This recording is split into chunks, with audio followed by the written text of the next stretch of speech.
بسم اللہ الرحمن الرحیم الحمد للہ رب العالمین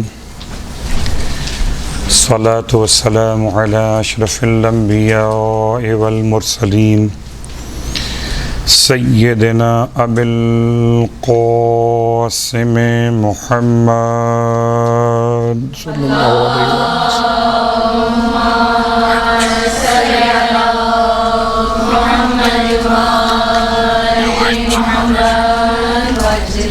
وعلى أهل بيته الطيبين الطاهرين واللعنة الدائمة على أعدائهم أجمعين أما بعد فقد قال الله تبارك وتعالى في كلامه الحميد وفرقانه المجيد قوله الحق وهو أصدق القائلين بسم الله الرحمن الرحيم فاذكروني أذكركم واشكروني ولا تكفرون۔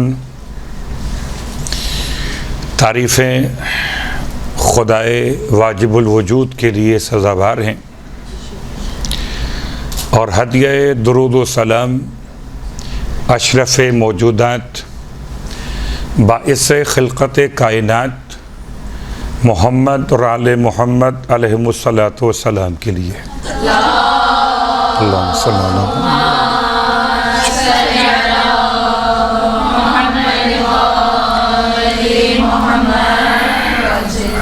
حمد ہے اس خدا کے لیے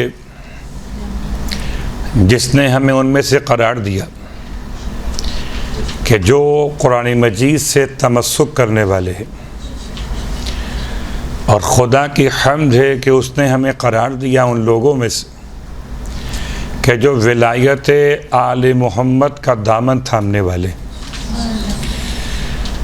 خدا ہمارے اور آپ کے اجر کو عظیم کرے، مصائب سرکار سید الشہداء میں جو آنسو بہائے جاتے خدا ہمیں اور آپ کو قرار دے امام علیہ السلام کے خون کے انتقام کے طلبگاروں میں، اس امام کے ساتھ کہ جو حجت پروردگار بھی اور فرزند سرکار سید الشہداء بھی۔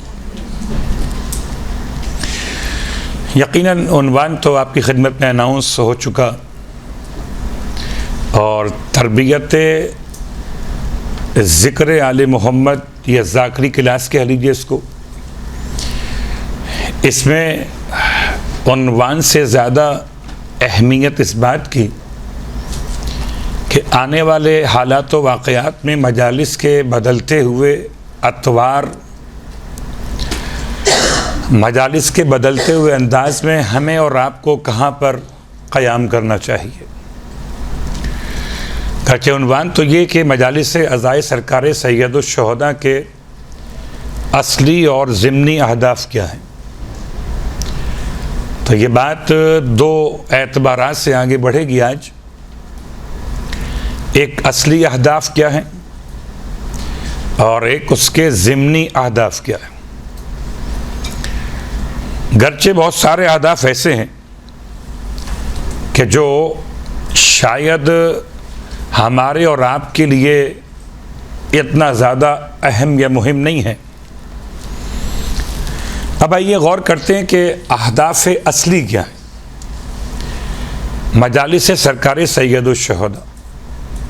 پہلی بات تو یاد رکھیے کہ مجالس کا انعقاد اس آیت قرآن مجید کی روشنی میں کہ تم مجھے یاد کرو میں تمہیں یاد کروں گا، سورہ مبارکہ البقرہ کی اس آیت کو سرنامہ کلام میں اس لیے قرار دیا گیا کہ مجالس کسی کے سوال کا جواب ہے، کسی کی پکار کا لبیک کہنے کا انداز ہے، یا خود ساختہ ہیں، کسی نے کہا نہیں ہے، کسی نے بتایا نہیں ہے، کسی نے پکارا بھی نہیں ہے، اور ہم اپنے طور پر قل لا اسألکم علیہ اجرا الا المودۃ فی القربہ کی بنیاد پہ کر رہے یا اس اعتبار سے کر رہے کہ وَمَن يُعَظِّمْ شَعَائِرَ اللَّهِ فَإِنَّهَا مِن تَقْوَى الْقُلُوبِ، کہ اللہ کی نشانیوں کی تعظیم جو شخص بھی کرے گا تو اس کا یہ عمل اس کے دل کے تقوی کی علامت ہوگا۔ تو یا تو ہم خود سے کر رہے ہیں یا ہم سے کہا گیا ہے۔ اگر خود سے کر رہے ہیں تو بھئی جتنے کرنے والے ہیں سب کا ہدف مختلف ہوگا۔ مثلا دعوت جب کسی بھی شخصیت کی دعوت کی جاتی ہے تو اگر دعوت انسان خود سے کر رہا ہو، مثلا 5 گھر ہیں، 5 مقامات ہیں جہاں پر دعوت کی جا رہی کسی بھی شخصیت کی، تو ان 5 گھروں میں لازم تو نہیں ہے کہ کھانا ایک جیسا بنے، برتن ایک جیسے ہوں یا وقت ایک جیسا ہو یا پیش کرنے کا سلیقہ ایک جیسا ہو، نہیں بلکہ ہر ایک اپنے طور پر، کہ کوئی اگر رہنے والا ہندوستان کے کسی علاقے سے تو وہاں کی تہذیب کے لحاظ سے، کوئی رہنے والا ایران کا تو وہاں کی تہذیب کے لحاظ سے، کوئی رہنے والا عراق کا تو وہاں کے ثقافت کے لحاظ سے اپنے اپنے طور پر یہ اپنے میزبان کی حیثیت کے فرائض کو انجام دیں گے۔ آیا مجالس عزائے سرکار سید الشہداء یہ خود ساختہ ہیں کہ ہم نے انہیں خود سے شروع کر لیا ہے، یا کسی کے تسلسل میں کسی کا جواب ہے؟ خوب، اگر یہ ہم نے خود شروع کر لیا ہے تو بات مختلف ہو گئی۔ پھر میری مرضی ہے کہ میں ان مجالس میں جو چاہوں بیان کروں، جیسے چاہوں بیان کروں، چونکہ مقصد تو میرا الگ ہے، آپ کا الگ ہے۔ لیکن اگر کسی نے ان کو معین کیا ہے تو پھر مجھے اس کو دیکھنا ہوگا کہ آیا، مثال بڑی آسان سی، اذان اناؤنسمنٹ ہے کس کا؟ نماز کا۔ اگر نماز شریعت نے بیان نہ کی ہوتی تو ہم میں سے ہر ایک الگ الگ اپنی ایکسرسائز کو نماز کہہ دیتا۔ ٹھیک، میں 4 پڑھ لیتا ہوں، آپ 3 پڑھ لیجئے، وہ 5 پڑھ لیں گے، وہ 2 پڑھ لیں گے، وہ 1 پڑھ لیں گے۔ ایکسرسائز ہی تو ہے، اناؤنسمنٹ ہو گیا، اب آپ کی مرضی ہے۔ لیکن اگر شریعت نے کوئی نماز بیان کی ہے تو شریعت کے بیان کیے گئے نماز کے طریقے کو ہمیں فالو کرنا ہوگا۔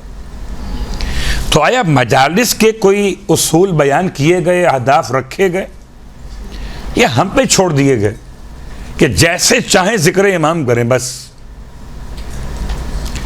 تو یقیناً آپ سب ذاکرات کی منازل طے کر رہی ہیں انشاءاللہ، اور آپ کے ذریعے سے تمام جہاں تک آواز پہنچے گی، مجالس کے انعقاد کرانے والے ذمہ داران بھی اس بات کو محسوس کریں گے کہ پہلا مرحلہ تو بالکل نفی میں ہے۔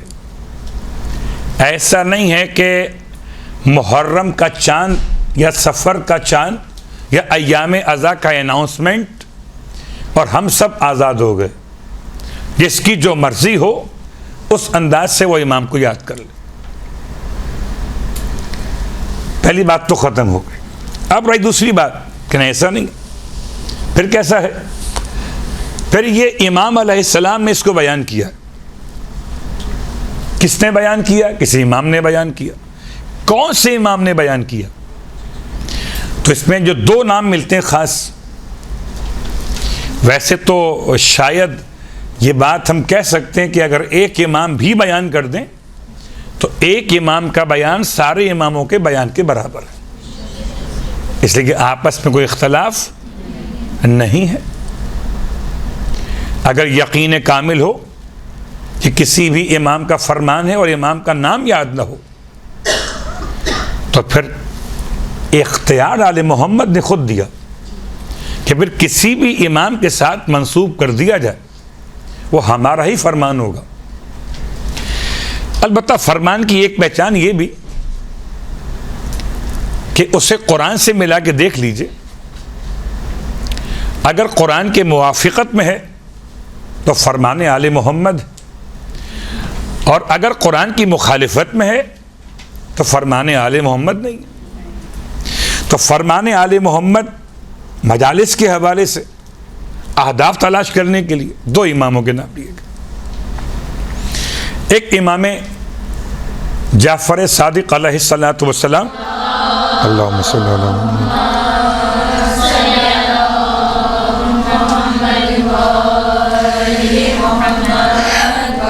اور دوسرے امام امام رضا علیہ الصلوۃ والسلام۔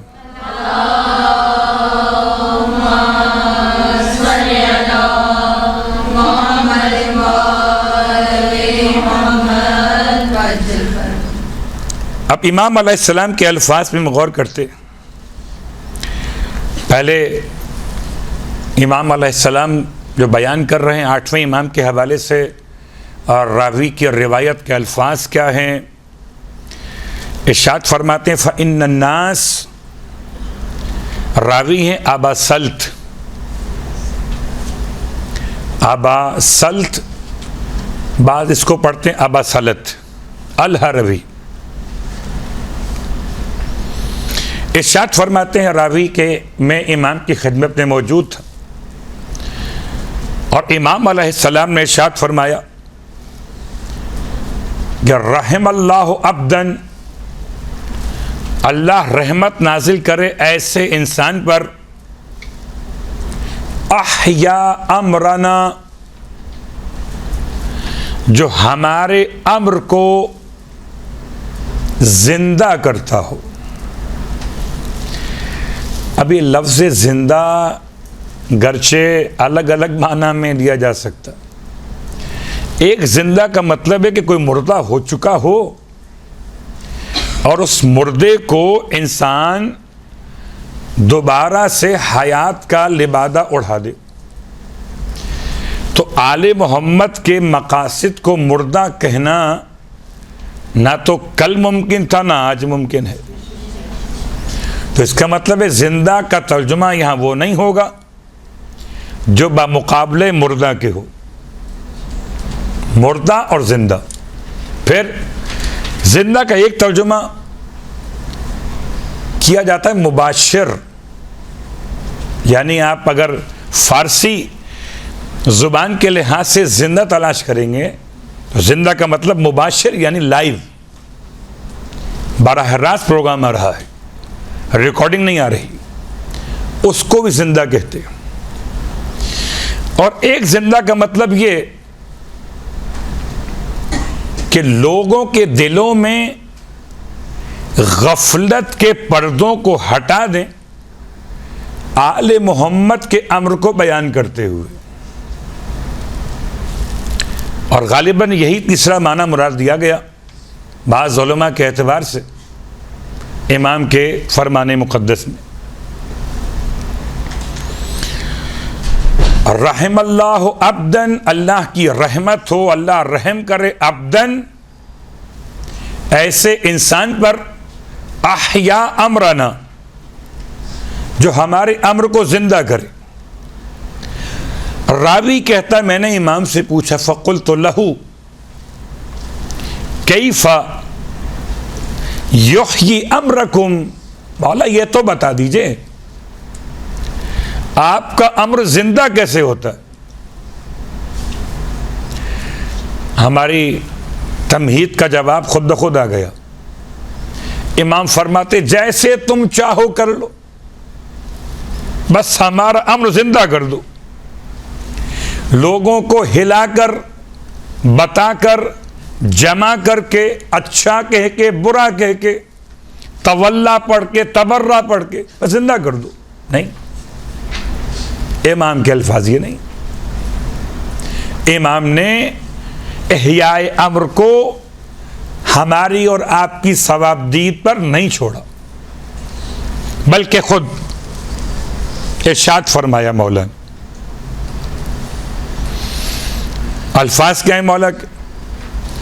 فرمایا قال یتعلم علومنا. پہلی منزل ہے مجالس عزائے سرکار سید الشہداء کے اصلی ہدف میں پہلی منزل ہے کہ جو ہمارے امر کو زندہ کرنا چاہے وہ پہلے ہمارے علم کو سیکھے.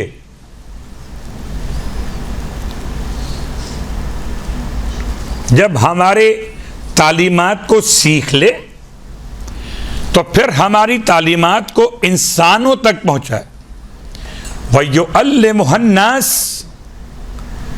پھر وہ انسانوں کو ہمارا یہ پیغام پہنچائے، یہ تعلیمات پہنچائے. اس سے کیا ہوگا؟ کیا لوگ شیعہ ہو جائیں گے؟ نہیں، مقصد یہ نہیں ہے. مقصد کیا ہے؟ فَإِنَّ النَّاسَ، امام فرماتے ہیں اگر لوگ عَلِمُوا مَحَاسِنَ کلامنا، اگر ہمارے کلام کے حسن کو پہچان لیں،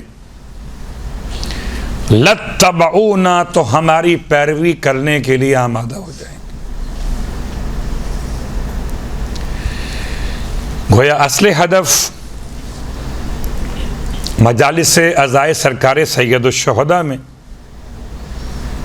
امام کے اپنے فرمان مقدس کے اعتبار سے وہ یہ ہے کہ ہم امام علیہ السلام کے علم کو سیکھیں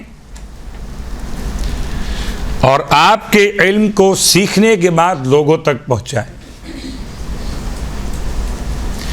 تاکہ لوگ آل محمد کے کلام کے حسن کو پہچان لیں اور پہچاننے کے بعد آل محمد کی اتباع کرنے کے لیے آمادہ ہو جائیں.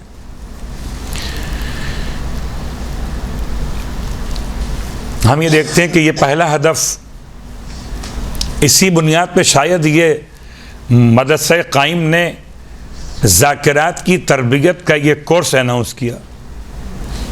ایک جناب ذاکرہ بننے کے لیے گھر بیٹھے کتابیں کھول کر ذاکرہ بن جانا یہ اور ہے. جیسے بہت سارے عنوانات ہو سکتے، مثالیں قائم ہو سکتی. ایک طریقہ ہے کہ برابر انسان ذمہ داری کو محسوس کرے اور ذکر امام کرنے سے پہلے تربیت ذکر امام تو حاصل کرے. مثال میں اس سے پہلے بھی غالباً دے چکا کسی اور تربیت کی کلاس میں، البتہ ایک جملہ آپ کی خدمت میں عرض کر دیتا ہوں. اگر کسی انسان سے کہا جائے کہ آپ سیکھے بغیر گاڑی چلائیے، ڈرائیو نہیں آتی اس کو، گاڑی چلانے سے اس کا کوئی معلومات علم اس کے پاس موجود نہیں ہے، اب اگر گاڑی چلائے گا تو دو باتیں ہوں گی، یا کسی کو مار دے گا یا خود مر جائے گا، میکسیمم یہ تو ہوگا، یا خودکشی یا اقدام قتل، یا اگر اس سے کم ہوا تو کوئی نقصان گاڑی کا ہو جائے گا، اپنی گاڑی کا یا کسی اور کی گاڑی کا. عقل کہتی ہے کہ اس انسان کو آپ نے سیٹ پہ بٹھایا کیوں؟ اس سے گاڑی چلانا آتا ہی نہیں تھا.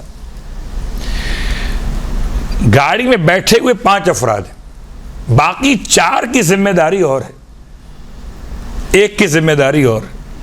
ایسے ہی آپ جب تک فرش عزا پر بیٹھیں آپ کی ذمہ داری اور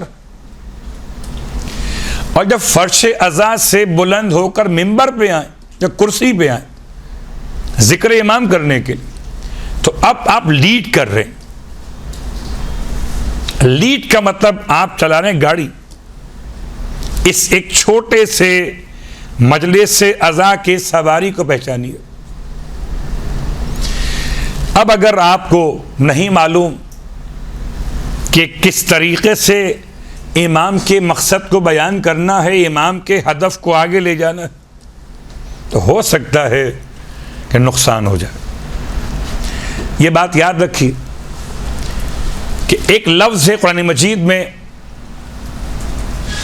کہ جہاں پر پروردگار عالم نے ایک انسان کی جان بچانے کو ساری انسانیت کی جان بچانے کے برابر قرار دیا. ایک یہ جان ظاہری جسم اور جان، اور ایک معرفت اور ایمان اور اسلام کی باتیں. کسی ایک گمراہ کو راہ ہدایت پہ لانا گویا ساری انسانیت کو راہ ہدایت پہ لانے کے برابر. آپ کی مجلس اعضاء سے اگر ایک بھی خاتون، ایک بھی سامع، ایک بھی سننے والی شخصیت اگر امام سے قریب ہو گئی، آپ کا ادب پورا ہو گیا. اگر آپ اپنے ہی الفاظ میں گم ہو گئے کہ جتنے سننے والے سننے والیاں ہیں وہ سب مجھے یاد کریں، بہت مشکل مرحلہ ہوتا ہے کہ فرش پہ بیٹھنے والے اور ہیں اور ممبر پہ بیٹھنے والے اور ہیں. ممبر پر بیٹھنے والا آل محمد سے کتنا قریب ہے کہ اس کا کام یہ کہ یہ آل محمد، یہ ممبر، یہ عوام، بیچ میں کنیکشن ہے جو آل محمد اور عوام کے درمیان ہے. اب آیا یہ عوام کو آل محمد تک پہنچائے یا عوام کو اپنے پاس لا کے روک لے؟ بس آپ نے میری تعریف کرنا ہے، مجھے یاد کرنا ہے، میرے علم کی بات کرنی ہے. میں اس کا مطلب ہے کہ آل محمد سے تعلق نہیں ہے، تعلق مجھ سے ہے. اب اگر لوگ تعریف کر دیں میری مجلس کی تو میں خوش ہو گیا. کاش کہ وہ ذاکر جب خوش ہو جب کوئی آل محمد کی تعریف کر دے. یہ سبحان اللہ قیمتی ہو جائے اگر سننے والے آل محمد سے قریب ہو جائے.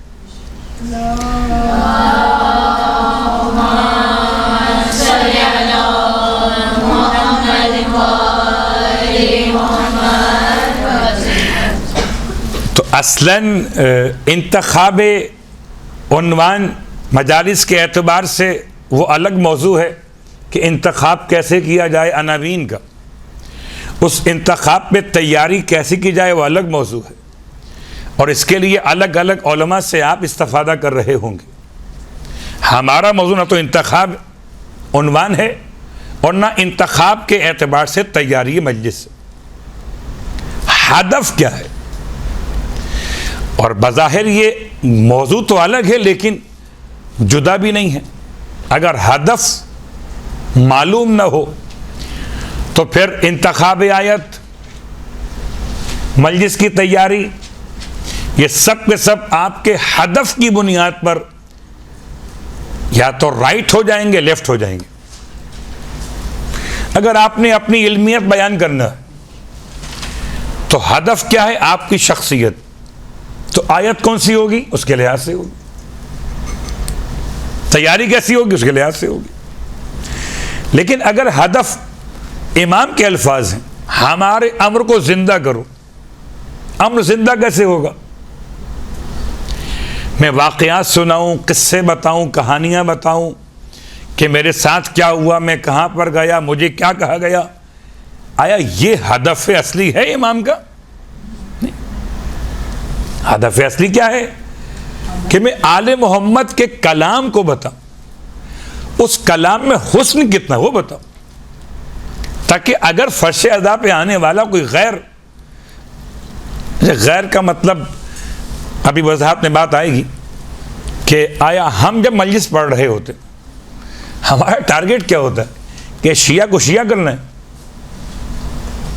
یا سنی کو شیعہ کرنا ہے یا غیر مسلم کو مسلم کرنا ہے؟ ٹارگیٹ کیا ہے؟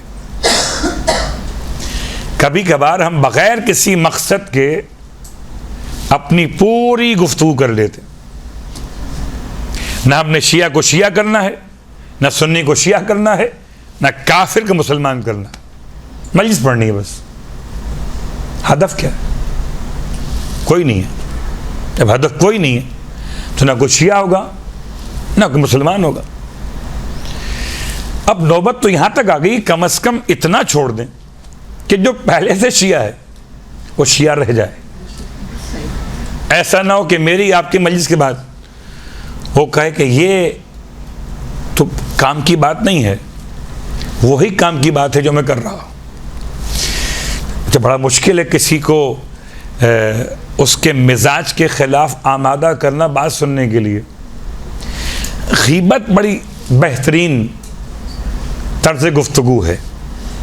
آل محمد کا کلام اس کے بارے میں کیا ہے؟ اب اگر میں مجلس میں پڑھوں کہ غیبت کے مسائل, غیبت کی برائیاں, تو جنہیں غیبت پسند ہے انہیں میری مجلس پسند نہیں آئے گی اور مجھے پھر دوبارہ دعوت نہیں ملے گی. یہ فکر کھائی جاتی ہے کہ لوگ کہیں گے بھئی مولانا فیل ہو گئے. اگر دوسری بار ان کو دعوت نہیں ملی اس کا مطلب ہے ان کی مجلسیں ناکام ہو گئی. اور اس کے ساتھ ساتھ آج کل ایک اور مسئلہ بھی ہے. مسئلہ کیوں ہے کہ ہدف نہیں معلوم. ہدف کیا ہے؟ مجمع نہیں, مجمع نہیں ہے, کثرت نہیں ہے, قلت نہیں ہے. ہدف احیاء امر آل محمد, آل محمد کے امر کو بیان کرنا ہے. تو یہ تو بات تھی 8ویں امام کے بارگاہ مقدس سے. اب آئیے 6ٹھے امام کی طرف. اب یہ سوال امام کے فرمان کے اعتبار سے, راوی کا نام فضائل ہے. فضائل سے امام خود سوال کر رہے ہیں, اے فضائل, کیا تم لوگ آپس میں مل کے بیٹھتے ہو اور بیٹھ کر گفتگو کرتے ہو؟ شاید ابھی امام علیہ السلام کے الفاظ میں ایک لفظ مجلس استعمال ہوا, وہ عام معنی میں استعمال ہوا, بیٹھنا, گیٹ ٹوگیدر, مل کے بیٹھنا. اور مل کے بیٹھتے تو ساتھ میں باتیں بھی ہوتی. امام سوال کر رہے ہیں کیا تم مل کے بیٹھتے ہو؟ اور مل کے بیٹھتے ہو تو کیا آپس میں باتیں بھی کرتے ہو؟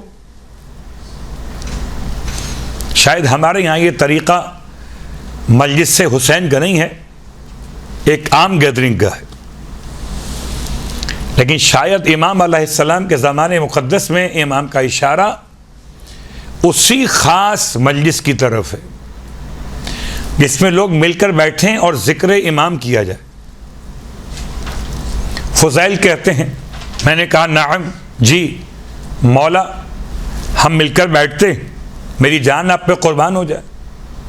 یہ طریقہ تھا بات کرنے کا آل محمد کی بارگاہ میں. جعلت فداک, میں اپنے آپ کو آپ پہ قربان کر دوں. جی بالکل مولا, ہم ایسا ہی کرتے. پھر آپ فرماتے ہیں کہ یہ جو مجالس, جتنی مجالس ہیں تمہاری, احبھا, میں ساری مجالس سے محبت کرتا ہوں. کون کہہ رہا ہے؟ امام.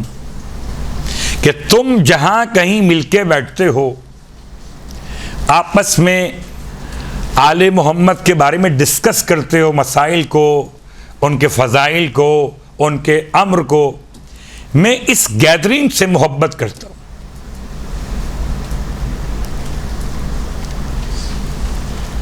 جب امام محبت کرتے ہو تو یہ تو بات واضح ہو گئی کہ امام کسی ایسی گیدرنگ سے محبت نہیں کریں گے جہاں حرام و حلال کی تمیز ختم ہو جائے. چاہے حرام و حلال کھانے کے اعتبار سے ہو, پینے کے اعتبار سے ہو, باتوں کے اعتبار سے ہو, یا ڈریسنگ کے اعتبار سے ہو, یا اس کے علاوہ خیالات کے اعتبار سے ہو. امام کسی ایسی گیدرنگ سے محبت نہیں کر سکتے. تو لا محالہ امام کا اشارہ ان مجالس کی طرف ہے جو آج ہمارے درمیان رائج ہیں. فرماتے ہیں فَأَحْيُوا أَمْرَنَا یا فضیل، بس تمہیں چاہیے اے فضیل، تم ان مجالس میں ہمارے امر کو زندہ کیا کرو۔ وہی الفاظ جو آپ نے فرمائے، آپ کے بعد آپ کے اولادوں میں 8ویں امام نے فرمائے، احیاء امر۔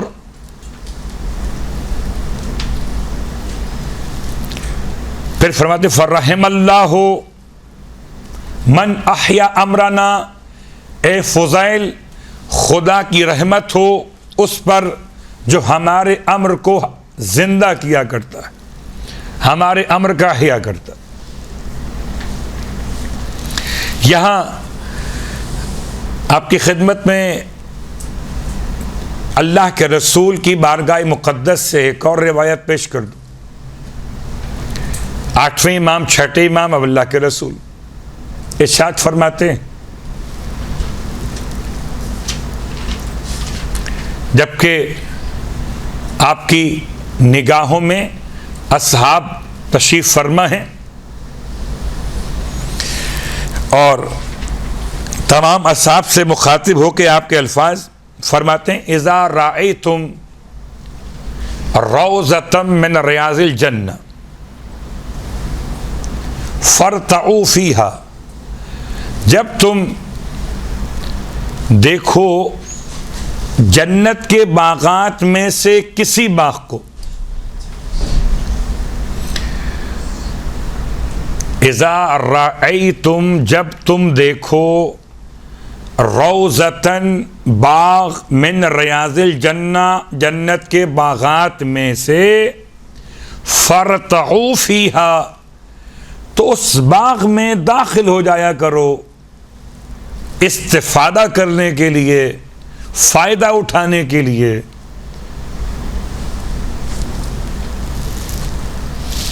ویسے باغ میں داخل ہونے کا مطلب ایک عام باغ ہوتا ہے، عام باغ کا مطلب کوئی پھلوں کا باغ ہے، تو پھلوں کے باغ میں داخل ہونے کا مطلب کیا ہوگا کہ کہیں اگر باغ مل جائے کھجوروں کا تو آپ جائیے نوش کیجئے، کہیں باغ مل جائے انار کا، انگور کا، آپ جائیے نوش کیجئے۔ لیکن اللہ کے رسول کون سے باغ کو بیان کر رہے ہیں؟ نہ انگور نہ انار نہ کھجور نہ آم، باغ جنت، کہ جہاں تم دیکھو جنت کے باغات میں سے کسی باغ کو، داخل ہو جاؤ اس کے اندر۔ فقیلا پوچھا گیا یا رسول اللہ وما ریاض الجنہ، یہ جنت کا باغ ہوتا کیا ہے؟ یہ الفاظ آپ کے اذہان میں پہلے سے موجود ہوں گے۔ ریاض الجنہ کیا ہے کہ جی وہ مدینہ منورہ میں رسول خدا کے حرم میں آپ کے ذریعہ مقدس کے ساتھ یا آپ کے حجرے اور آپ کے روضے کی جالی سے لے کر اور آپ کے منبر کے درمیان کا علاقہ، یہ ہے ریاض الجنہ۔ یا اس کے علاوہ بھی آپ کو روایات مل جائیں گی مسجد کوفہ کے بارے میں، مل جائیں گی مکۃ المکرمہ مسجد حرام کے بارے میں، یا کربلا مولا یا ہر اہل بیت اطہار کے حرم کے بارے میں۔ جہاں جہاں آل محمد وہاں وہاں روضۃ من ریاض الجنہ، جنت کے باغات، جہاں جنت کے مالک رہتے ہیں وہیں جنت کے باغ ہوتے ہیں۔ تو جنت کے باغات اللہ کے رسول نے اصحاب سے کیا فرمایا جب پوچھا گیا یہ کہاں پر ہوں گے؟ قال، آپ فرماتے ہیں مجالس المؤمنین، جنت کے باغات کا مطلب ہے جہاں مومنین مل کر بیٹھ جائیں، مومنین کا جمع ہو جانا، بیٹھ جانا، یہ ہے جنت کا باغ۔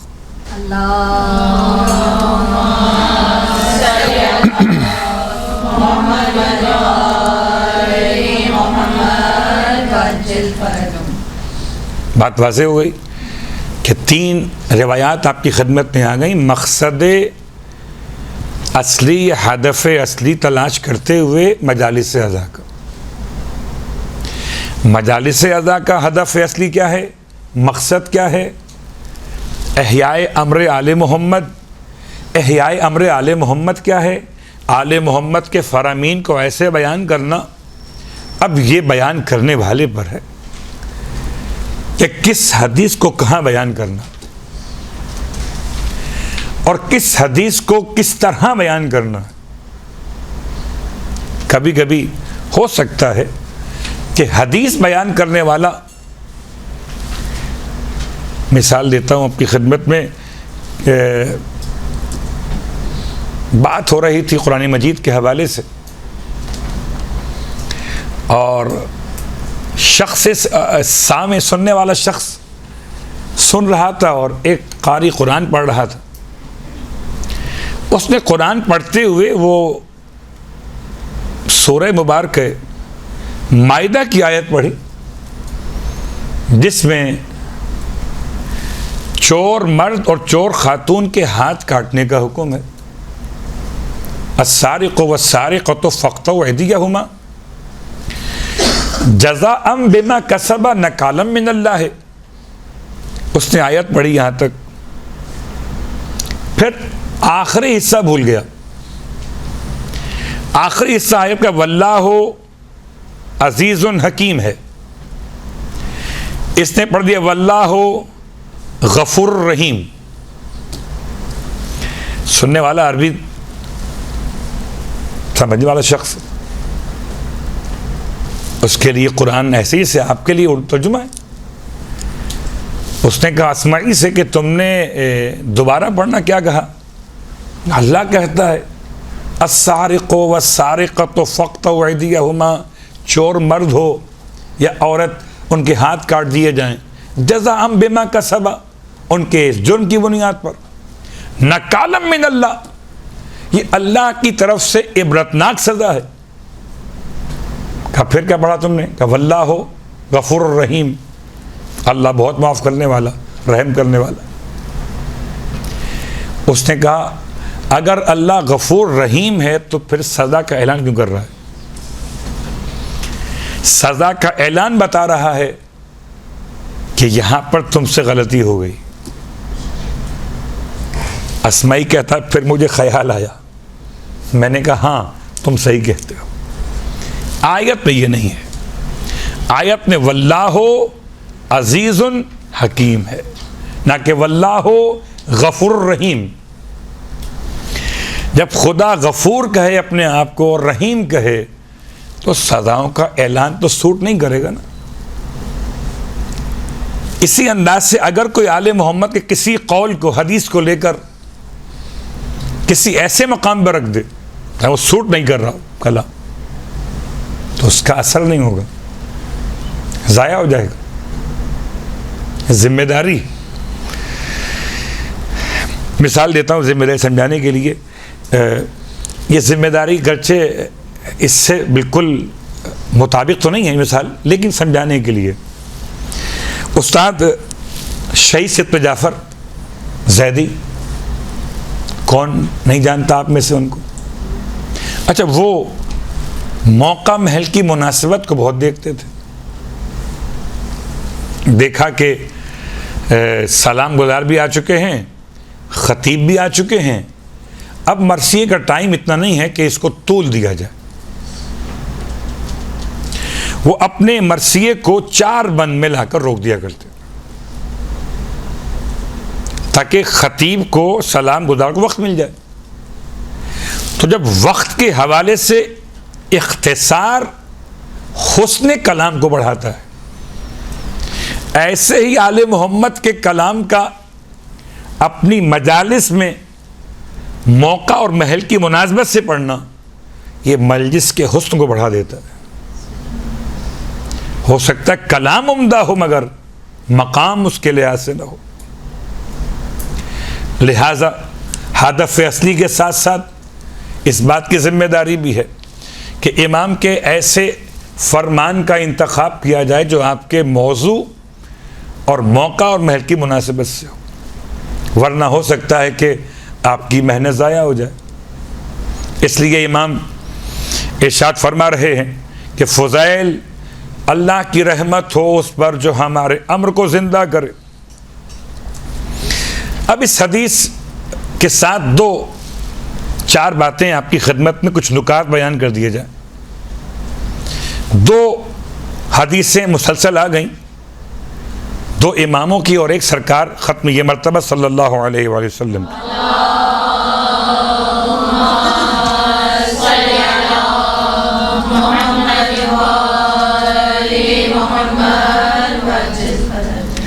پہلی بات تو یہ کہ جب بھی کبھی امر آل محمد کا احیاء ہوگا تو امر آل محمد موجب بنے گا رحمت الہیہ کا. تو ہمارا پہلا ہدف، اصلی ہدف کے ضمن میں، اصلی ہدف کیا ہے؟ امر آل محمد کا احیاء، اس کے ضمن میں رحمت خدا کا بیان، کہ جہاں جہاں آل محمد کا امر ہوگا وہاں وہاں رحمت خدا کا نزول ہوگا. کیا مطلب اس کا؟ اس کا مطلب یہ کہ اب آپ نے سامعین کو رحمت خدا سے مایوس نہیں کرنا، بلکہ رحمت خدا سے قریب کرنا ہے، امید دلانا ہے کہ مجلس میں آنے والا مجلس سے نکلنے کے بعد خودکشی نہ کر بیٹھے.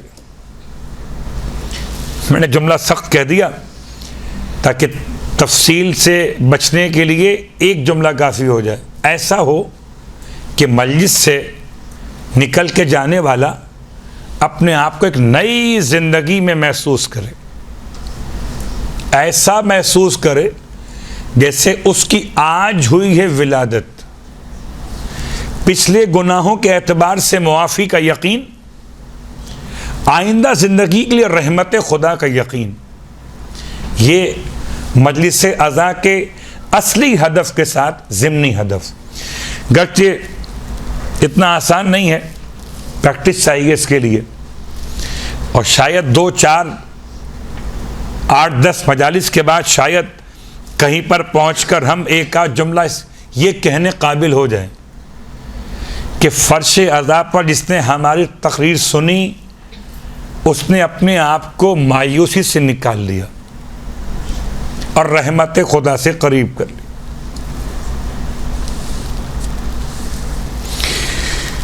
اس کے بعد دوسرا نقطہ اس حوالے سے کہ بے شک مجالس عزائے سرکار سید الشہداء کا جو مقصد اور ہدف ہے،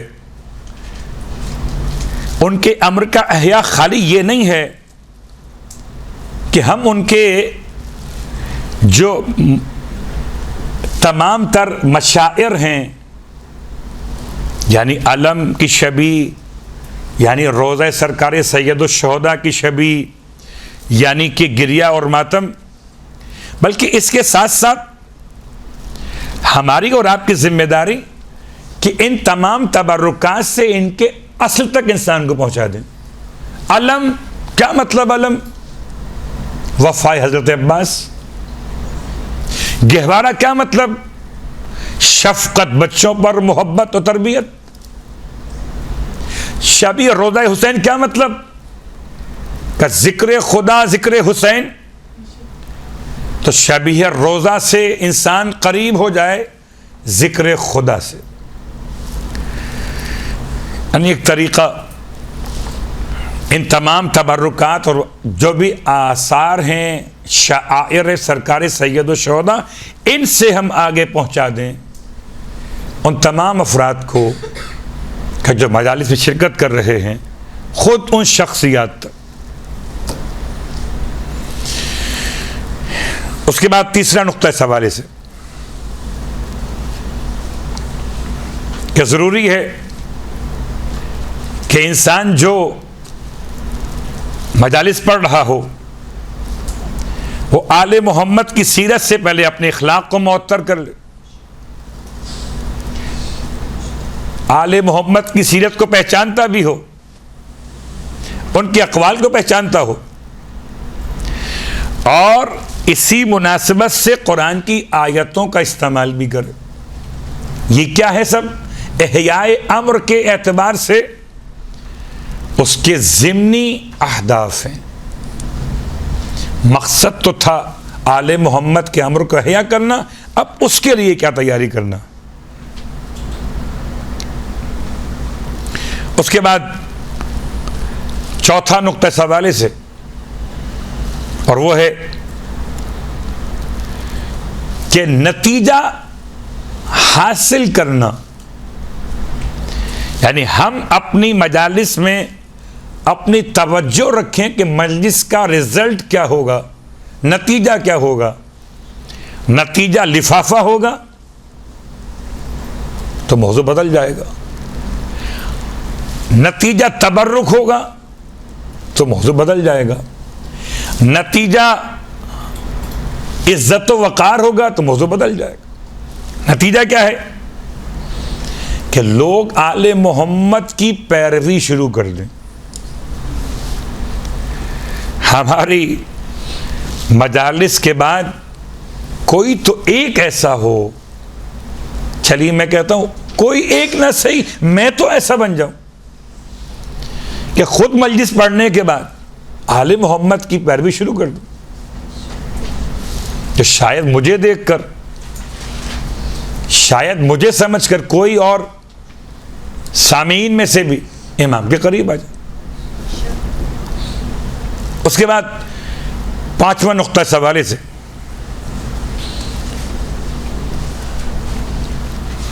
کہ جو ہم نے حاصل کرنا ہے آل محمد کے کلام کو پیش کرنے کے بعد، اس میں نہ کوئی زیادتی ہو نہ کوئی کمی ہو. یہ بڑی اہم بات ہے. بسا اوقات بھول جاتے، یاد نہیں رہتا. کسی ایک روایت کو سمجھاتے ہوئے ہو سکتا ہے ہم وضاحت میں وہ بات کہہ ڈالیں جو آل محمد کے کلام کی معنویت میں نہ ہو، مقصد میں نہ ہو. چلیے میں اس کو آسان کر دیتا ہوں، بلکہ آسان یا شاید مشکل ہو جائے کہ اب ہم اور آپ تو عربی جانتے نہیں. جب عربی نہیں جانتے، ہمارا انحصار کس پر ہے؟ ترجمے کے اوپر. اگر آپ کے پاس ٹائم ہو مجلس کی تیاری کرنے کا تو کوشش کریں کہ ایک ترجمے کے بجائے آیت کا، روایت کا ایک سے زیادہ ترجمے مل جائیں اگر الگ الگ علماء کے، تاکہ شاید بات کو سمجھنے میں اگر کسی ایک نے کوتاہی کی ہو، مثلا معصوم تو کوئی بھی نہیں سوائے معصوم کے. ہم جیسے دو چار کتابیں پڑھ لینے والے لوگ معصوم نہیں ہو سکتے، غلطی کر سکتے. اور آپ دیکھیے ترجمے کتنے عجیب سے ہو جاتے ہیں مسا اوقات کہ مقصد سے ہو سکتا ہے دور کر دیں. مثال دے رہا ہوں صرف سمجھانے کے لیے تاکہ یہ نقطہ واضح ہو جائے ہدف فیصلی کے اعتبار سے کہ مجھے اور آپ کو آل محمد کا کلام پیش کرنا ہے. آل محمد کا کلام عربی کے اندر ہے، یا تو عربی پیش کر دیں اور اس کا ترجمہ جتنا بیان کی وہ پیش کر دیں، یا اگر عربی پیش نہیں کر رہے تو کم از کم ترجمہ اتنا ہی پیش کریں جتنا کہ اصل عربی کا ہو. زارت وارثہ ہم سب کو شاید ہو سکتا زبانی یاد بھی ہو، مگر ترجمہ ہم مولا سے کیا بات کر رہے ہیں؟ ہم کہیں کوٹ کرنا چاہ رہے تھے زارت وارثہ کے الفاظ کو کہ احیاء امر آل محمد ہے، کہ مولا حسین علیہ الصلوۃ والسلام کو امام نے سلام کیسے کیا اور کن الفاظ میں فرمایا قلبی لقلبکم السلم و امری لامرکم متبع. اب یہاں پر ترجمہ کرتے ہوئے خیال کرنا پڑے گا کہ کوئی ایسا جملہ اس میں شامل نہ ہو جائے یا ایسا جملہ کم نہ ہو جائے کہ جو آل محمد کے مقصد کو نہ تمام کر دے. چلیے ایک مثال ہو سکتا ہے بالکل صحیح ہم اضافہ کرنا چاہیں، جیسے امام جعفر صادق علیہ السلام کی بارگاہ مقدس میں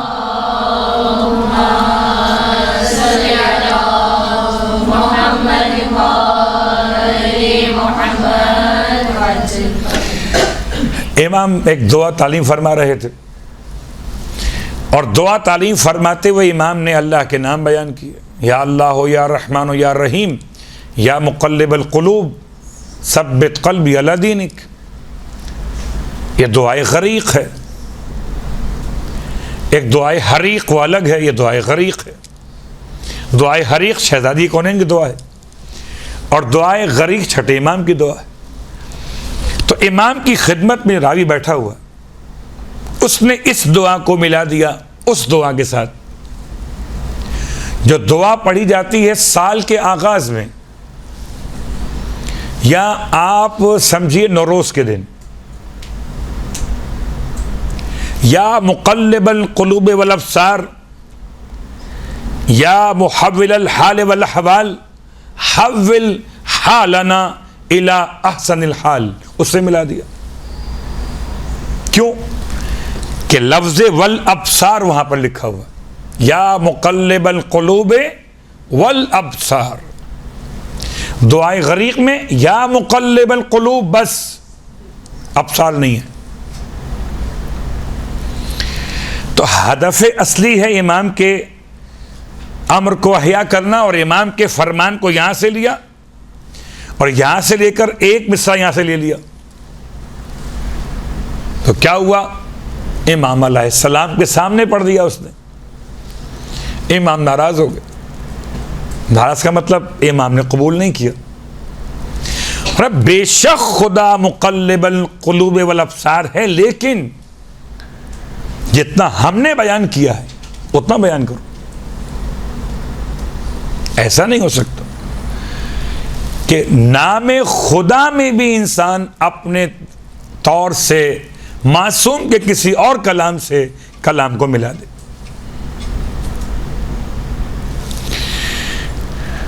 اس لیے بڑی احتیاط چاہیے. اب جتنا بیان کریں احیاء امر آل محمد میں بس اتنا ہی فوکس کریں.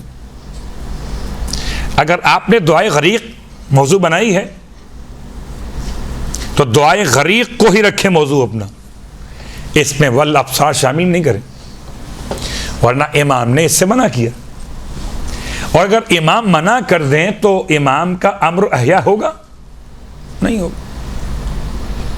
بڑی آسان سی مثالیں ہیں کہ یہ احیاء امر آل محمد ہے، کوئی باورچی خانے میں حلیم کی ترکیب نہیں ہے کہ وہاں بھی ڈالا تھا یہاں بھی ڈال دیتے، ایسا نہیں. لہذا لازم ہے کہ اس بات کو پہچانے کہ آل محمد کے امر کا احیاء آل محمد کی مرضی کے مطابق ہوگا، نہ اس سے کم نہ اس سے زیادہ.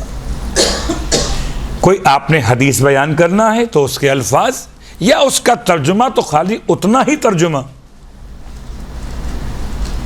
جتنا کہ آل محمد کے فرمان سے مراد دیا گیا ہو، نہ اس سے زیادہ نہ اس سے کم. آپ یہ کہہ سکتے ہیں سمجھانے کے لیے ایک مثال قائم کر لی جائے، وضاحت کے لیے تشریح کرتے ہوئے کہ علماء نے اس سے یہ مراد بھی لیا ہے تو شاید یہ مراد بھی ہو، علماء نے اس سے یہ مراد بھی لیا تو یہ مراد بھی ہو. اپنا فیصلہ نہیں بلکہ اقوال علماء اپنے قول معصوم کے ذیل میں بیان کر دیے. خوب، اس کی اجازت ہے آپ کو، لیکن اس کی اجازت نہیں ہے کہ آپ کسی قول کو زیادہ کر دیں کم کر دیں. یہ بڑی ذمہ داری ہے. اس کے بعد آپ کی خدمت میں ایک اور نقطہ ان احادیث سے، نقطہ یہ کہ آل محمد جو بھیجے گئے خدا کی طرف سے، کس کے لیے بھیجے گئے؟ سارے انسانوں کے لیے، نہ کہ صرف شیعوں کے لیے۔ تو اپنی گفتگو میں آل محمد کے امر کو احیا کرنے والا یہ پہچان لے کہ اس نے اپنی گفتگو میں پوری انسانیت کو مد نگاہ رکھنا ہے، نہ کہ فقہ جعفریہ، نہ کہ اسلام، نہ کہ اہل کتاب، ساری انسانیت۔ یعنی کہ مطلب یہ کہ مجالس عزائے سرکار سید الشہداء کا اصلی ہدف یہ ہے کہ امام کے فرمان کو وہاں تک پہنچا دیا جائے کہ جہاں تک یہ فرمان ابھی نہیں پہنچ پائے، کہ جو نہیں پہچان پائے۔ اور آپ یقین کریں، خود آپ کے محلے میں، خود آپ کے علاقے میں آپ کو ایسے لوگ مل جائیں گے جنہیں آل محمد کے بارے میں معلومات نہیں۔ میں کیا کافر کی بات کروں، میں کیا اہل کتاب کی مثال دوں، خود مسلمانوں میں، بلکہ اب تو ڈر لگتا ہے کہتے ہوئے خوشیوں میں آپ کو ایسے لوگ مل جائیں گے جنہیں معلوم ہی نہیں ہے سوائے 9 اور 10 محرم کی۔ تو مقصد مجالس عزائے سرکار سید الشہداء ہدف اصلی اور ہدف ضمنی۔ اب آئیے کچھ باتیں مزید ان اہداف کے اعتبار سے جو ضمنی ہیں، ہو سکتا ہے ہم ان کو یوں کہہ لیں کہ سامعین کے اخلاقیات پر توجہ، سامعین کے مجلس میں آنے کے اعتبار سے، ان کی شرکت کے اعتبار سے انہیں متوجہ کرنا، شاید کے الفاظ شائستہ کے ساتھ، شاید کے الفاظ سخت کے ساتھ، جیسا موقع اور محل ہو ویسے مجالس عزائے سرکار سید الشہداء میں آنے والوں کی تربیت کرنا۔ چلیے ایک آسان سی مثال ہم قائم کر لیتے ہیں کہ کبھی سوچئے کہ فلاں صاحب 55 سال سے اشرا پڑھ رہے ہیں ایک ہی امام بارگاہ، تو 55 سال کے بعد وہاں کے رہنے والے کہاں تک پہنچے؟ چلیے 1 سال پڑھا، 10 مجلسیں پڑھنے کے بعد سامعین کہاں تک پہنچے؟ آیا کچھ تربیت میں فرق آیا؟ اخلاق بدلے؟ نہیں بدلے۔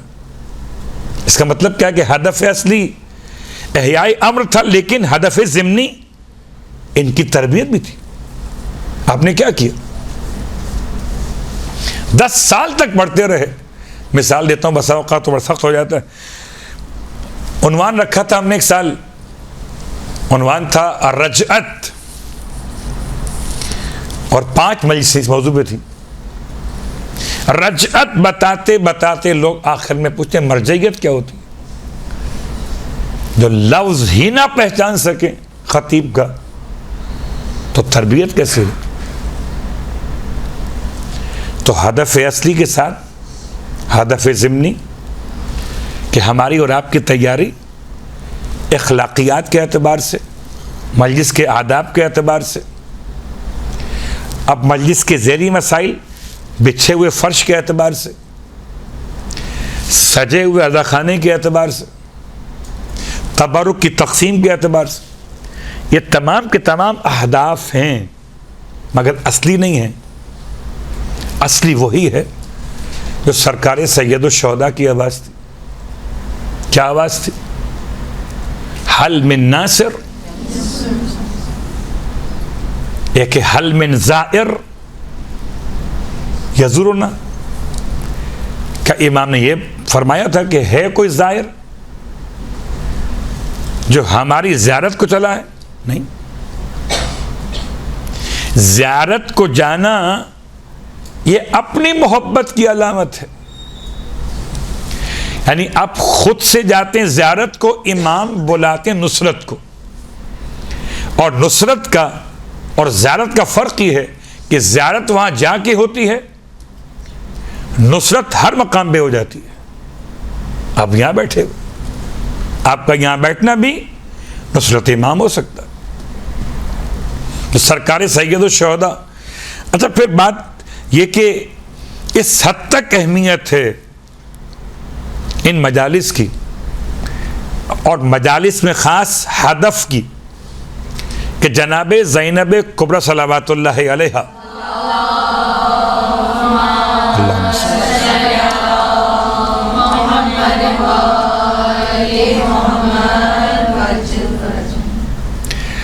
آپ بازار کوفہ میں، آپ دربار یزید میں، آپ کو چاہیے تھا کہ آپ صرف حالت سوگ میں رہتی.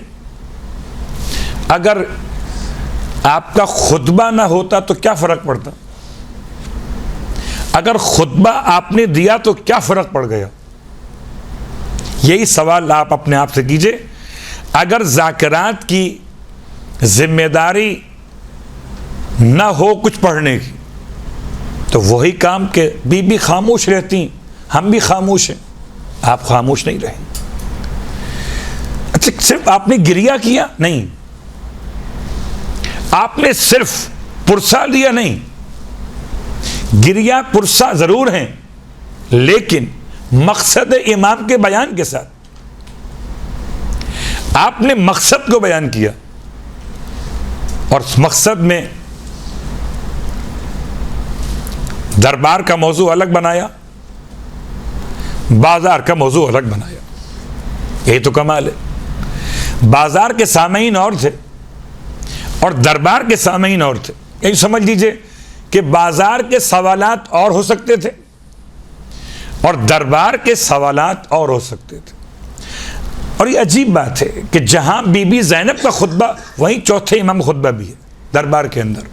اس کا مطلب مرد ہونے کی حیثیت میں ایک ہدف چوتھے امام کا اور عورت ہونے کی حیثیت میں ایک ہدف جناب زینب کبریٰ کا. سامعین دونوں کے ایک ہیں، الفاظ دونوں کے مختلف ہیں. چوتھے امام کا انداز الگ ہے، ہدف ایک ہے، ہدف اصلی احیاء مقصد سرکار سید الشہداء. یہی ہماری اور آپ کی مجالس کا ہدف بھی ہے. اور اس کے ساتھ ساتھ اگر ہم سوال اٹھائیں کہ سرکار سید الشہداء نے کیوں قیام کیا تو جواب وہی والا ہے کہ صرف اور صرف قیام کر رہا ہوں. ایک امر بالمعروف، ایک نہی عن المنکر، ایک سیرت ختمیہ مرتبت، ایک سیرت علی ابن ابی طالب. 4. 5واں جو ان تمام کا خلاصہ وہ کیا؟ اصلاح امت. کس کی امت؟ ختمیہ مرتبت کی امت. اصلاح امت کیسے ہوگی مولا؟ امر بالمعروف سے ہوگی. سارے وہ آل محمد کے فرامین کا احیاء کیا ہے؟ وہ امر بالمعروف ہے. اس کے ساتھ ساتھ اب فضائل پڑھے جائیں، مصائب پڑھے جائیں، گریہ کیا جائے. انشاءاللہ ہم سب کی ذمہ داری ان مقاصد کو، اہداف کو صرف لکھنا ہی نہیں بلکہ اسے اپنی مجالس کا محور بنانا ہے. انشاءاللہ خدا ہم سب کا حامی و ناصر ہو. اور مشکلات خاص طور سے آپ کے مجالس کے حوالے سے کہ شاید ایک خاتون ہونے کی حیثیت میں مجالس کی تیاری اور ہدف کے ساتھ گفتگو کرنا آسان نہیں ہے. لیکن ہم یہ سمجھتے ہیں کہ شاید جتنا کام ذاکر حضرات کر رہے مرد ہونے کی حیثیت میں، اس سے زیادہ کام کر سکتی ہیں ہماری بہنیں اور بیٹیاں. کہ کوئی بھی لشکر تیار ہو سکتا ہی نہیں جب تک کہ لشکر تیار کرنے والے شخصیات میں اس گھر کی خواتین شامل نہ ہوں. اور خواتین کی تربیت ذاکر کے ذکر کے ساتھ کم ہوتی ہے اور ذاکرات کے ذکر کے ساتھ زیادہ ہو سکتی ہے. تو بہرحال آپ کا ہدف اصلی ہدف جناب زینب کبریٰ ہے. آپ کا ہدف اصلی ہدف سیدہ فاطمہ زہرا ہے. وہ دربار مدینہ میں خطبہ، گھر کے سارے کام کاج، ساری ذمہ داریوں کے بعد بھی، اور اس حالت میں بھی جس حالت میں آپ کے لیے چلنا ممکن نہیں تھا، آپ نے خطبہ دیا. اور کربلا کے جیسے اتنے عظیم سانحے کے بعد عام طور پہ شاید کوئی اگر مرد ہو تو سنبھال لے اپنے آپ کو، خاتون کا سنبھالنا آسان نہیں. صرف نہ کہ اپنے آپ کو سنبھالا بلکہ پوری انسانیت کو سنبھالنے کے لیے آپ نے آج کی مجالس کے لیے ہمیں اور آپ کو توانائی عطا کر دی. ایسی توانائی ہو سکتا ہے کہ ہم صرف اس بات پہ غور کر لیں کہ جب تک ذاکرہ یا ذاکر یا خطیب یا عالم ممبر پر کمزوری محسوس کر رہا ہو تو پانی طلب کر لیتا ہے، سانس لینے کے لیے درود کا سہارا لے لیتا ہے. مثلا جناب زینب کو دیکھی، نہ کوئی پانی کا سہارا ہے، نہ کوئی مجمع درود پڑھنے والا ہے، اور پھر ان مصائب و مشکلات کے بعد اپنے ہدف پہ قائم. اور یہ واقعاً کمال ممبر کا ہے. غور کیجئے، آپ ممبر پہ بیٹھنے والا اپنی تکلیفیں بھول جاتا ہے. بس تکلیفیں بھول جائے، اپنی انانیت کو بھی بھول جائے تو کامیاب ہو جائے گا کہ میں نہیں ہوں، آل محمد کے ذکر کا وسیلہ ہو، میں اپنی کام کو مکمل کروں. اور یہ جتنے لوگ بیٹھے ہوئے ان کو آل محمد تک پہنچا دوں. بس یہی میرا مقصد ہے، یہی میرا ہدف ہے. کوئی سوال آپ کے ذہن میں ہو تو بیان کیجئے. یہ معلوم کرنا تھا کہ ممبر سے ہم لوگ آج تک امام حسن اور امام حسین علیہ السلام کا جو سنتے ہیں تو بچپن سنتے آئے ہیں، کہ بچپن کے ان کی باتیں، یا امام حسین علیہ السلام کے تشت میں ٹکڑے اور امام حسین علیہ السلام کی شہادت. لیکن جو بیچ کا جو وہ ہے عرصہ، اس کے بارے میں ہمیں تھوڑا سا مطلب علم ہونا چاہیے. وہ ہمیں علم نہیں ہے. اپنی بات کرنے کے مجھے علم نہیں کہ میں اس کے لیے کہاں سے ہوں. بسم اللہ الرحمن الرحیم. بہت اچھی بات آپ نے کی کہ ہمارے ذاکرین ہماری مجالس میں عام طور پر بس دو ہی واقعات بیان کیے جاتے ہیں جو بچپن سے متعلق ہوں یا پھر آپ کی شہادت سے متعلق ہوں. آپ کی جو حیات ہے، جو سیرت طیبہ ہے، وہ کیا ہے، بیان کم ہوتی ہے. اس کے لیے مختلف کتابیں ہیں. وہ تمام کتابیں جو سیرت کو بیان کر رہی ہیں. نقوش عصمت ایک کتاب کا نام ہے، آغا جوادی مرحوم کی کتاب ہے. اس کے ساتھ ساتھ اگر پرانی کتابوں کے لحاظ سے تلاش کریں تو 14 ستارے آپ دیکھ لیجئے، اگر کراروی کتاب لکھی ہوئی ہے. اس کے ساتھ ساتھ مجالس کا مجموعہ ہے مولانا صادق صاحب کا، اس کا نام بھی ہے نقوش عصمت. اس میں 14 معصومین کے زندگی کے احوال بیان کیے گئے. یا بحار الانوار، ہر امام کے بارے میں الگ الگ. تو کبھی اگر موقع ملے، ورنہ کتاب کا نام ہے احسن المقال، شیخ عباس قمی کی، شیخ عباس قمی، احسن المقال. سیرت آل محمد بھی کہہ سکتے ہیں، سیرت معصومین بھی کہہ سکتے ہیں اس کو، مگر جو نام قدیمی ہے یہ والا ہے. کوئی اور سوال؟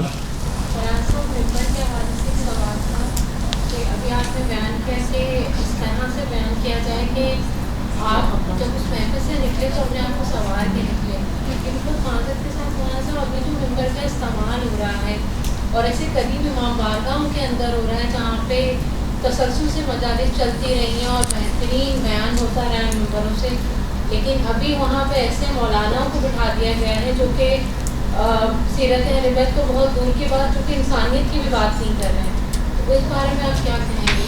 یہ کیا یہ گناہ نہیں ہو رہا ہے کہ ممبر کا غلط استعمال ہو رہا ہے اور صاحب کردار لوگ وہاں بیٹھے ہوئے ہیں لیکن خاموش ہیں، کچھ تو بات نہیں کر رہے ہیں؟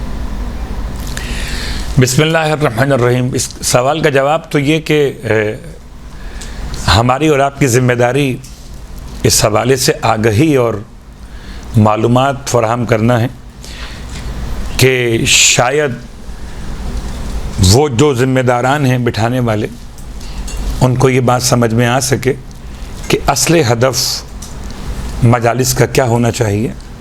اس کے لیے آسان سی بات یہ کہ اگر ہم بہتر اپنے گھر میں ہی صحیح، اپنی حیثیت میں صحیح، کسی ذاکر کا، خطیب کا، ذاکرہ کا انتظام کر کے کوئی ایسی مجلس منعقد کر سکیں جو اس مجلس کے جس میں بیان نہیں ہو پایا ایک معیار بن سکے، بھئی اس طرح کی مجلسیں بھی اگر قائم کی جائیں تو زیادہ افضل ہوگا. تو یوں سمجھ لیجئے کہ جب تک ہم کچھ اس کا پیش نہیں کرتے آلٹرنیٹ، تب تک یہ بات مکمل نہیں ہو پائے گی. تو آپ کی ذمہ داری، ہماری ذمہ داری ہے کہ ہم اپنی حیثیت میں جو کر سکتے ہیں، بجائے اس کے کہ ہم جا کے ان سے کہیں کہ آپ نہ بٹھائیں ان کو، وہ ہماری بات نہ مانیں، اختلاف ہو جائے، ہم اپنے گھر سے، اپنے علاقے سے جہاں تک آواز لا سکتے ہیں اچھے علماء کی مجالس، ذاکرین ذاکرات کی مجالس کا قیام کریں انشاءاللہ، تاکہ وہ لوگ اس سے استفادہ کر سکیں. یادداشت کی بہتری کے لیے بسم اللہ الرحمن الرحیم بہت ساری دعائیں ہیں اور بہت سارے اعمال بھی ہیں. ان میں سب سے پہلے درود کی تلاوت کے ساتھ سورہ اعلیٰ کی ایک مخصوص آیت کو تلاوت کر لیجئے. یہ آیت سورہ اعلیٰ میں سنقرئک فلا تنسا،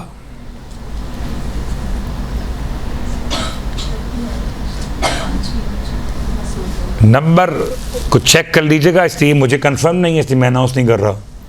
سنقرئک فلا تنسا آیت ہے، سورہ اعلیٰ سے ہے. پورا سورہ اعلیٰ پڑھ لیجئے اگر ممکن ہے صبح کی نماز میں رکعت اول میں الحمد کے بعد، اور اگر ممکن نہیں ہے تو پھر خالی یہ ایک آیت یا عام اعتبار سے بھی آپ چاہیں تو اس آیت کو یاد کریں اور اول آخر درود کے ساتھ انشاءاللہ. بعض مجالس پڑھنے والوں کے لیے علماء بیان کرتے ہیں کہ آپ مجلس پڑھنے سے پہلے توسل کر لیا کریں، جیسے اللہ کے نام میں مقتدر، یا مقتدر، اے اقتدار عطا کرنے والے. کرسی پر بیٹھنا، فرش عزا سے اونچا ہو جانا بھی ایک طرح کا اقتدار ہے. تو 5 مرتبہ اس کی تلاوت، یا مقتدرو، اے اقتدار عطا کرنے والے، مؤثر ہے انشاءاللہ اس کے لیے. اور وہ توسل یا اللہ ہو، یا محمد ہو، یا علی ہو، یا فاطمت ہو، یا حسن ہو، یا حسین ہو، یا صاحب الزمان، ادرکنی ولا تہلکنی. مولانا صاحب، اگر اپنے بچوں کو دینی لحاظ سے جو اگر کوئی کمی دیکھ رہے ہیں، وہ بتانا چاہ رہے ہیں کہ جو ان میں شعور پیدا ہو، اور مطلب چھوٹے نہیں، جوان جیسے بچے ہوتے ہیں، اور وہ مطلب اس چیز کو اس طرح کیش نہ کر رہے ہیں جیسے ماں باپ چاہ رہے ہیں، تو اس کے لیے کوئی دعا یا کیا انداز ہو؟ بسم اللہ الرحمن الرحیم. آپ کا سوال جو ہے وہ بہت سنگین سوال ہے موجودہ حالات میں، اور شاید سب سے بڑی اس وقت جو پرابلم ہے والدین کے لیے وہ یہی والی ہے کہ اولاد جب بڑی ہو جائے تو پھر وہ ہمارے اور آپ کے الفاظ پر اکتفا نہیں کرتے، وہ ہمارے اور آپ کے بتائے گئے شاید علماء کو اس طرح سننا بھی نہ چاہیں جیسے ہم اور آپ چاہتے ہیں کہ وہ سنیں، ان کا الگ معیار ہو سکتا ہے۔ اب توسل اولاد کی تربیت کے حوالے سے، خاص طور سے اس ایج میں آ کر، جناب سیدہ سلام اللہ علیہا کے درود کے حوالے سے،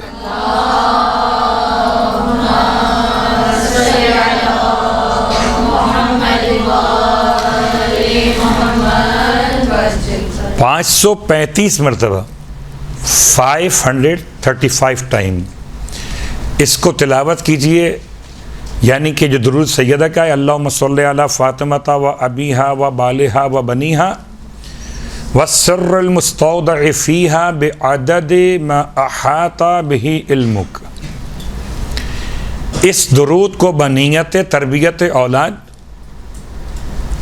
تلاوت کریں 535 مرتبہ، اور اس کے ساتھ ساتھ صحیفہ کاملہ کی دعا نمبر 25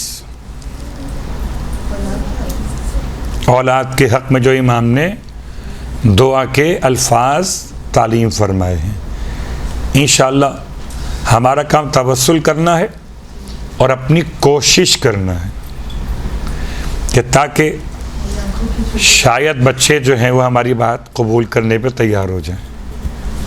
اچھا مولانا صاحب، وہ قوت حفظہ کے لیے آیت الکرسی بھی کہا ہے 30 مرتبہ پڑھنا، تو آیت الکرسی جو وہ علی العظیم تک پڑھنا یا مجھے آیت الکرسی کے بارے میں یہ بات یاد رکھیں، اگر روایت میں آیا ہو ہم فیہا خالدون تک تو وہاں تک پابندی ہے، اور اگر نہیں آیا ہے صرف اتنا کہا گیا کہ آیت الکرسی پڑھیں تو اس سے مراد ایک آیت ہے صرف عظیم تک بس۔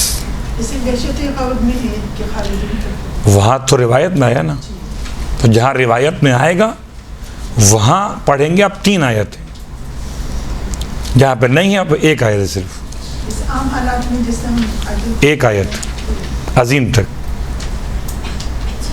نہیں اگر منکر کے لیے ہم کسی کو ایک دفعہ منع کرتے تو کافی ہے، پھر وہ آگے اگر ہماری بات نہیں سن رہا ہے تو اس کے لیے بسم اللہ الرحمن الرحیم۔ بیٹا نہی عن المنکر کے ذمہ داری میں وہ تمام شرائط کو دیکھتے ہوئے جو بیان کی مراجع الزام نے اپنی کتاب توضیح المسائل میں، ایک دفعہ منع کرنا بھی کافی ہے، وہ اگر نہیں قبول کر رہا تو یہ اس کی ذمہ داری ہے، آپ پر سے ختم ہو گئی۔ جس سے اپنے یہ سننے حضرت جو گئی اس میں کردار کے لحاظ سے مجلس تو عموماً لوگ کہتے ہیں کہ تبلیغی مجلس پڑھنی چاہیے، سوال واضح کردار کے لحاظ سے جس طرح اگر ذاکرہ یا ذاکر جی جی تو اس میں یہ کہتے ہیں کہ انہوں نے تبلیغی لیبل لگ جاتا ہے تو اچھا، آپ کا سوال یہ ہے کہ اس طرح کی مجالس پڑھنے والی خواتین یا جو بڑھ حضرات ہیں ان پر لیبل لگ جاتا ہے۔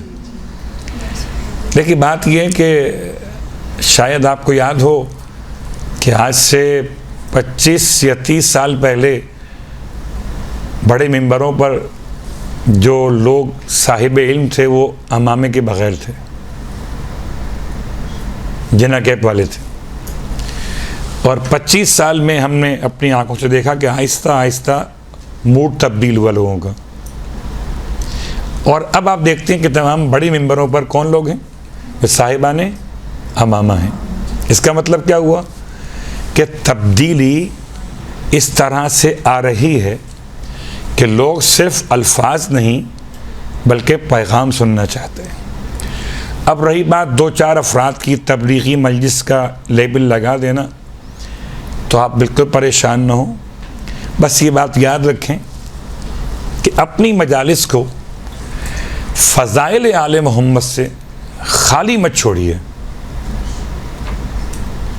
پیغام آل محمد پہنچائیے فضائل آل محمد کے ساتھ۔